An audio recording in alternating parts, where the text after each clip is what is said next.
Bonjour et bienvenue. Aujourd'hui, on va décortiquer un sujet qui est sur toutes les lèvres, le netlinking. Avec l'intelligence artificielle qui est en train de complètement chambouler les règles de la recherche en ligne, une question se pose. Est-ce que les stratégies d'hier fonctionnent encore? On va plonger dans ce sujet en s'appuyant sur les analyses de plusieurs experts pour y voir beaucoup plus clair. Alors, voilà la grande question que tout le monde se pose.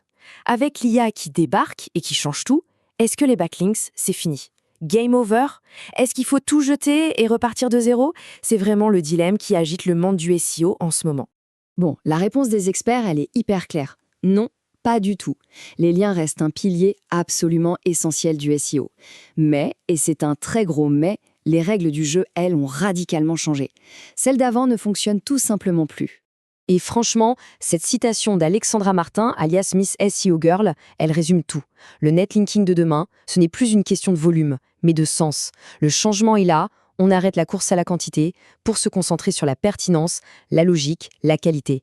Pour bien comprendre à quel point c'est un tournant, faisons un petit retour en arrière. Un petit coup d'œil dans le rétro sur ce qu'on pourrait appeler le jeu du volume. L'équipe de Links Garden a super bien visualisé cette évolution. En gros, entre 2019 et 2023, la stratégie était simple. Plus on avait de sites qui parlaient de nous, mieux c'était. C'était une approche purement quantitative. Depuis 2024, on est entré dans une toute nouvelle ère, beaucoup plus stratégique, où ce qui compte avant tout, c'est la qualité, le contexte et l'autorité. Le mode d'emploi d'avant, il était assez mécanique en fait. L'objectif, c'était de faire grimper le compteur de domaines référents. La tactique, on utilisait des réseaux de sites, les fameux PBN, pour envoyer ce qu'on appelait le jus de lien. On se concentrait sur des chiffres simples, comme le trust flow, avec une seule idée en tête, plus de liens égale meilleur classement. C'était simple, peut-être même un peu trop. Et puis, un acteur majeur est entré en scène et a tout changé. L'IA générative. C'est elle, le vrai game changer, qui force toute cette évolution. Et ça nous amène à un tout nouveau concept, le JO, pour Generative Engine Optimization. L'idée, ce n'est plus juste d'optimiser son contenu pour Google, maintenant il faut aussi qu'il soit trouvé, compris et surtout recommandé par les IA comme ChatGPT ou Gemini. Mais attention, ça ne veut pas dire que Google est mort, loin de là. Maxime de Quitenon le montre très bien avec ses données. Google est encore utilisé environ 15 fois plus que ChatGPT.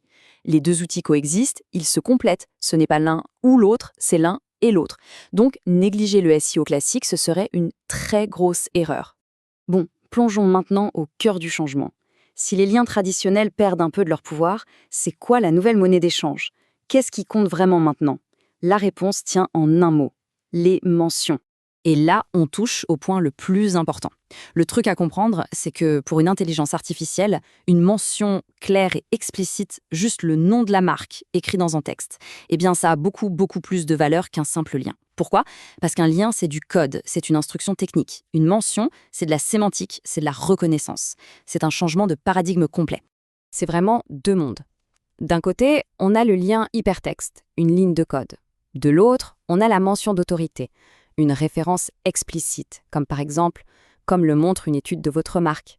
Pour une IA, ça, c'est un signal de crédibilité et de confiance qui est énorme, parce que c'est intégré naturellement dans un contenu de qualité. C'est exactement ce que Christian Desert de Getfluence appelle le mention building.